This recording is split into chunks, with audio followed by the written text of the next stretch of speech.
শিখ officer, তাকে দেখে এর আগে বিরোধী দলনেতা বললেন খালিস্তানি। মানে কি? পাগড়ি পরে আছেন বলে খালিস্তানি?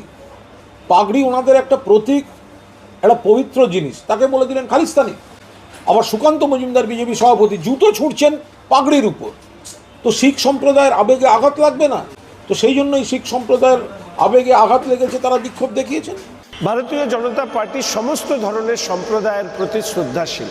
শিখ সম্প্রদায় তার প্রতিও শ্রদ্ধাশীল। ইতিমধ্যেই আমাদের সম্মানীয় রাজ্য সভাপতি সুকান্ত মজুমদার মহাশয় অনিচ্ছাকৃত ঘটনার জন্য দুঃখ প্রকাশ করেছেন, ক্ষমা চেয়েছেন সামগ্রিকভাবে সমস্ত শিখ সম্প্রদায়ের ভাই বোনের কাছে। আনকন্ডিশনাল অ্যাপোলজি যাকে বলে। সেই জায়গায় দাঁড়িয়ে এই বিক্ষোভের পেছনে কোনো উদ্দেশ্য, কোনো ব্যক্তির উদ্দেশ্য আছে কিনা সেটা সময় বলবে।